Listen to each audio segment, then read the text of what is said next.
think we all do. We have a huge vested interest in it, partly because it's education that's meant to take us into this future that we can't grasp. If you think of it, children starting school this year will be retiring in 2065. Nobody has a clue, despite all the expertise that's been on parade for the past 4 days, what the world will look like in 5 years' time. And yet we're meant to be educating them for it. So the unpredictability, I think, is extraordinary. Squander them pretty ruthlessly. So I want to talk about education, and I want to talk about creativity. My contention is that creativity now is as important in education as literacy, and we should treat it with the same status. Thank you. I had a great story recently, I love telling it, of a little girl who was in a drawing lesson. She was 6, and she was at the back drawing, and the teacher said this little girl hardly ever paid attention. And in this drawing lesson, she did. And the teacher was fascinated. She went over to her and she said, "What are you drawing?" And the girl said, "I'm drawing a picture of God." And the teacher said, "But nobody knows what God looks like." And the girl said, "They will in a minute."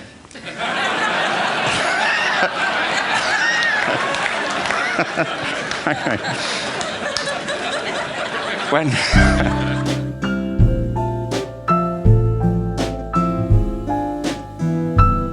how they discovered their talent. I'm fascinated by how people got to be there. It's really prompted by a conversation I had with a wonderful woman who most people have never heard of. She's called Gillian Lynn. Have you heard of her? Some have. She's a choreographer, and everybody knows her work. She did Cats and Phantom of the Opera. She's wonderful. I used to be on the board of the Royal Ballet in England, as you can see. And anyway, Jill and I had lunch one day. I said, "How'd you get to be a dancer?" And she said it was interesting. When she was at school, she was really hopeless. And the school in the 30s wrote to her parents and said, "We think Gillian has a learning disorder." She couldn't concentrate. She was fidgeting. I think now they'd say she had ADHD. Wouldn't you?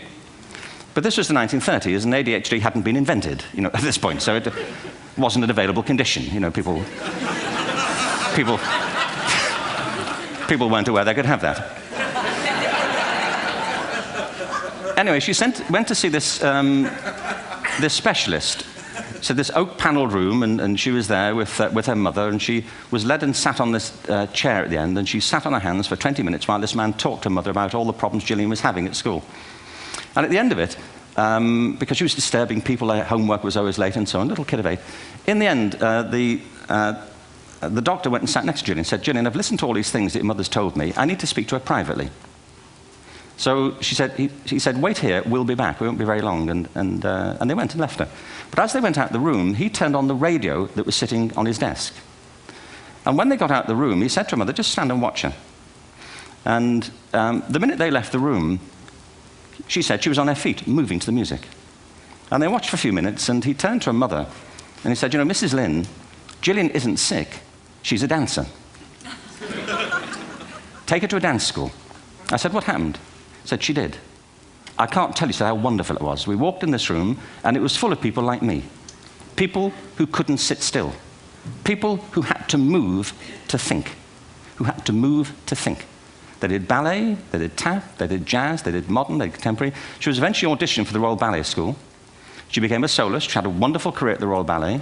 She eventually graduated from the Royal Ballet School, found her own company, the Gillian Dance Company, met Andrew Lloyd Webber. She's been responsible for some of the most successful musical theatre productions in history. She's given pleasure to millions, and she's a multi-millionaire.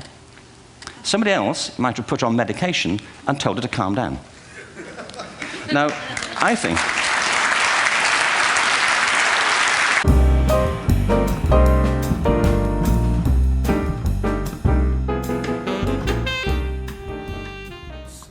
We're hoping to record some of you on our radio station as well.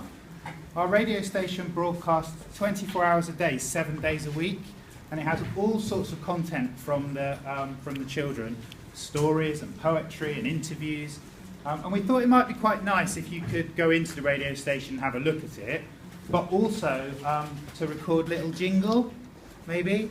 So in your own language, or in a language of your choice, to be able to say, "You're listening to Anson Radio," or "Welcome to Anson Radio," or "Hi, I'm on Anson Radio," or even just "Hello, Mum." Okay, anything.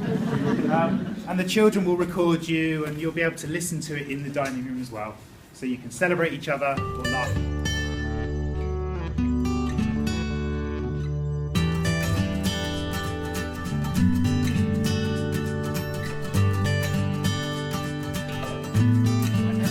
criticise a one-to-one environment, people that have one iPad for every child or one computer for every child. We won't criticise it because we've tried it and it does have some impact. But another strategic decision we take is that we don't want a one-to-one environment because of the challenges we face as a school. So we will say no to a one-to-one environment because we have 41 languages. We'd much rather have a one-to-two environment, so children share computers and have to talk to each other, so we can develop our speaking and listening skills. We also make sure we don't have a one-to-one environment because we actually feel we have a bit of a responsibility to be able to show children Windows and Apple as well. Because as consumers of tomorrow, they're going to have to purchase one of the two most probably, and if they're going out into the world,